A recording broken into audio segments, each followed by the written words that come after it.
Nobody on the oil platform noticed Jake Morrison when he first arrived. The helicopter landed just after sunrise, its blades throwing salt water across the steel deck. Veteran workers barely looked up. They had seen dozens of new faces over the years. Most assists didn't last a month. Jake climbed out carrying a worn duffel bag and a welding helmet that had already seen better days. At 26 years old, he looked more like a college student than someone preparing to work 150 feet beneath the Gulf of Mexico. One of the divers smirked. "How long you giving him?" 2 weeks. I'll be generous. 1 month. Jake pretended not to hear them.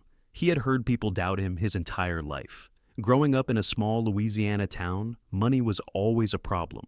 His father worked as a truck driver, sometimes leaving home before sunrise and returning long after dark. His mother cleaned office buildings during the night shift. They worked harder than anyone Jake knew. Still, every month ended the same way. Bills piled up. Repairs had to wait. Vacations never happened. When Jake graduated from high school, college wasn't an option. Even community college seemed impossible.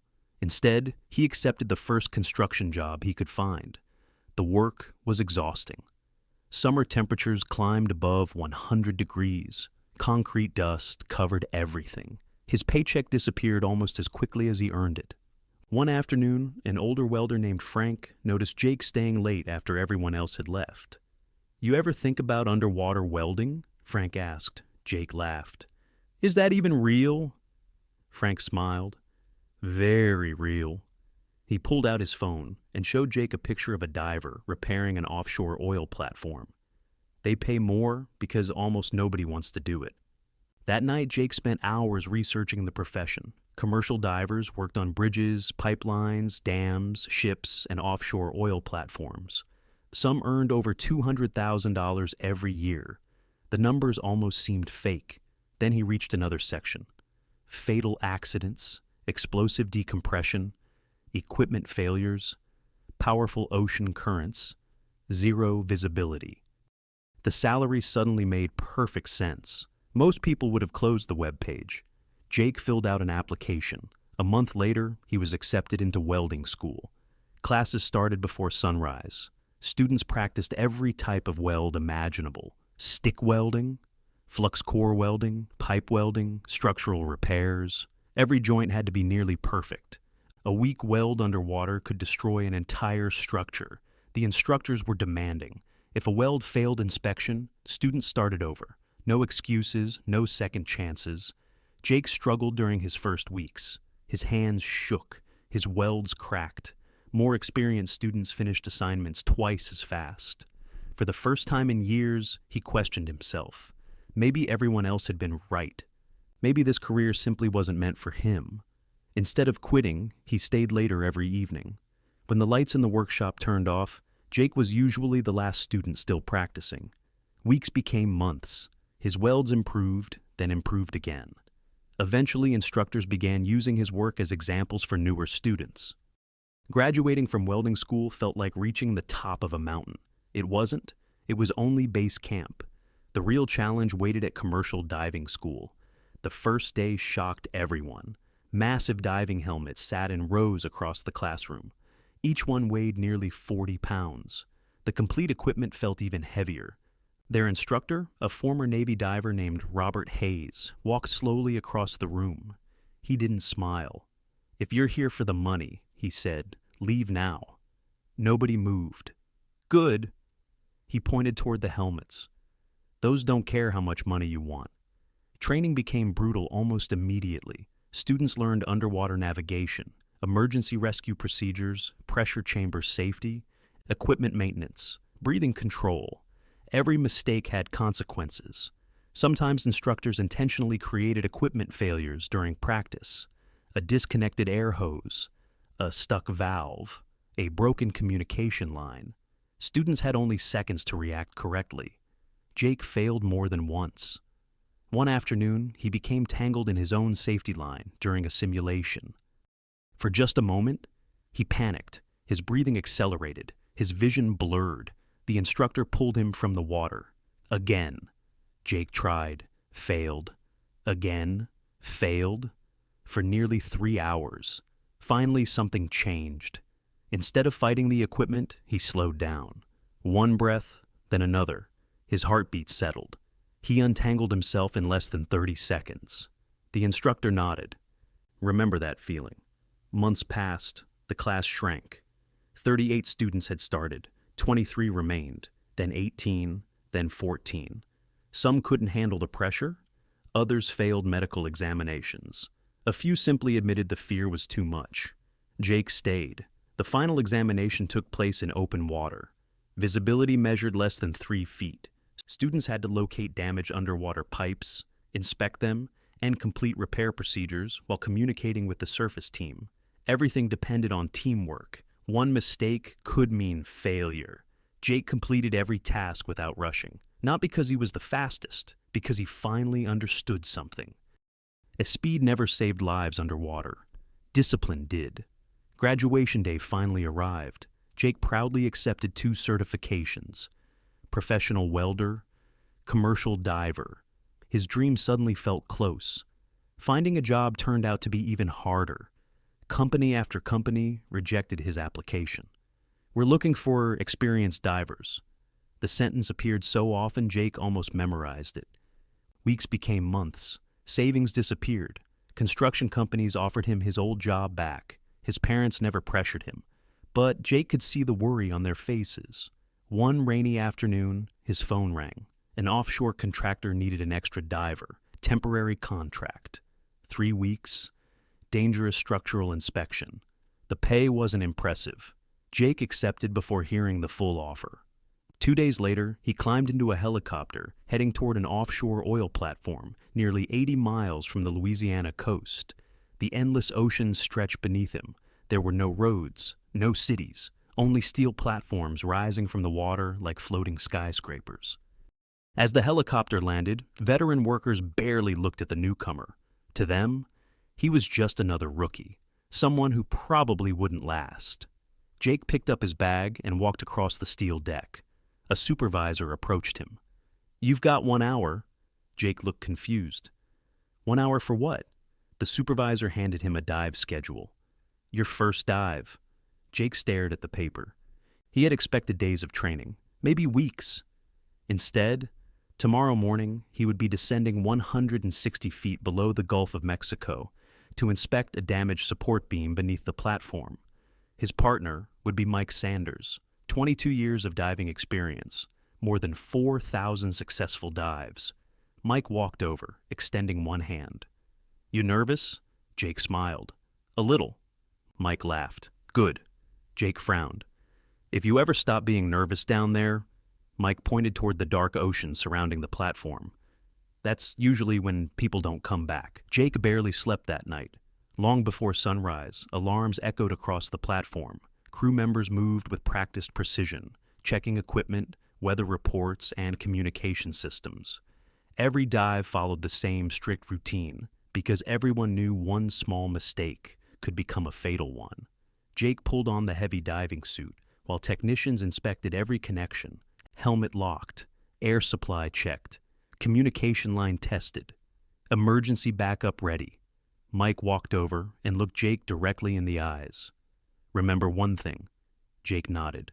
"Never rush. The job can wait. Your life can't." A few minutes later, the crane slowly lowered both divers into the dark Gulf waters. The sunlight disappeared almost immediately. The deeper they descended, the colder the water became. At 100 feet, visibility was almost gone. Jake could barely see Mike's helmet light a few yards away. The only sounds were his own breathing and the calm voice coming through the communication system. "You doing okay, rookie?" "I'm good. Stay close." The support legs of the massive oil platform appeared from the darkness like giant steel towers. Marine growth covered almost every surface. Rust streaks ran along old welds.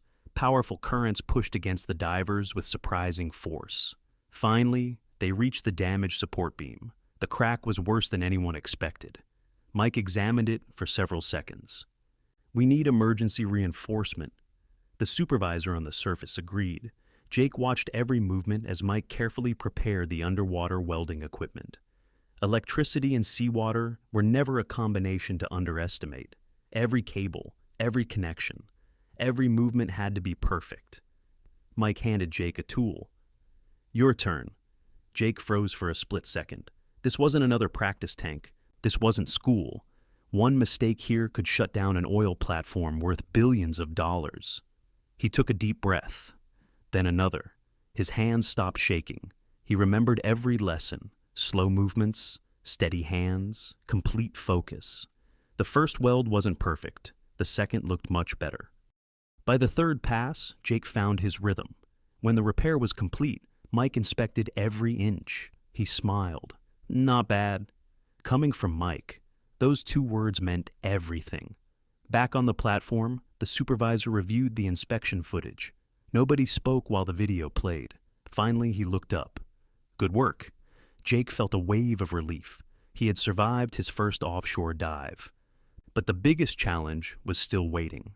3 days later, a violent storm rolled across the Gulf of Mexico. Massive waves slammed into the platform. Operations stopped.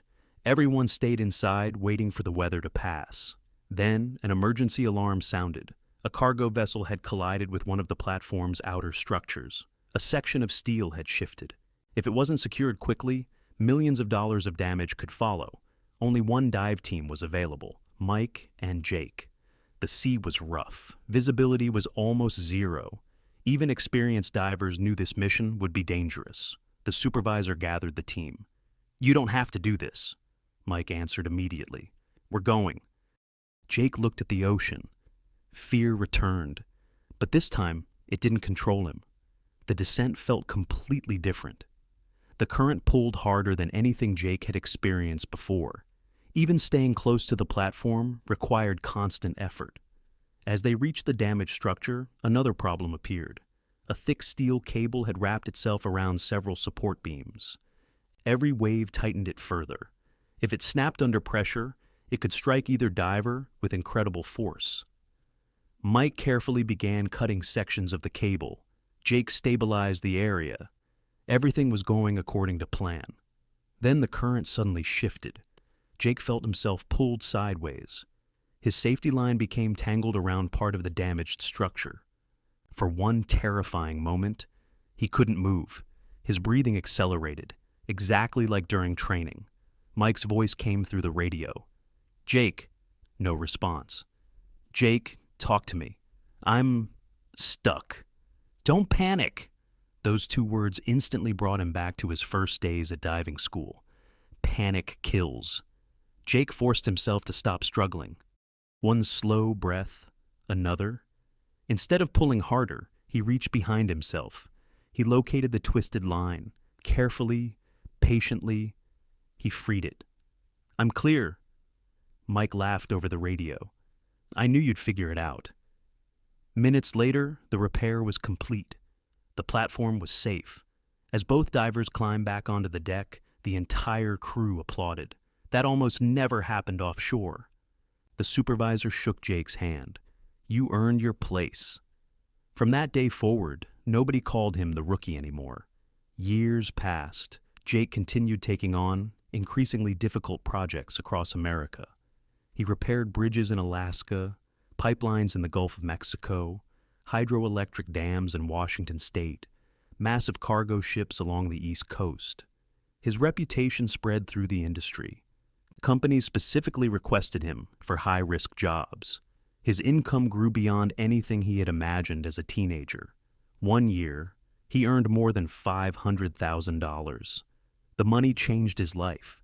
He paid off his parents' mortgage, bought his father the truck he had always wanted, helped his mother retire years earlier than expected.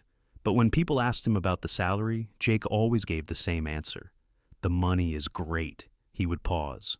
"But nobody pays you that much for doing something easy." Every dive still demanded complete concentration. Every mission still carried risk. Every successful return to the surface was something to be grateful for. Years later, Jake visited the welding school where his journey had begun. A nervous student asked him the same question Jake had once asked Frank. "Is underwater welding really worth it?" Jake smiled. "It depends." The room became silent. "If you only want money," he shook his head, "you won't last.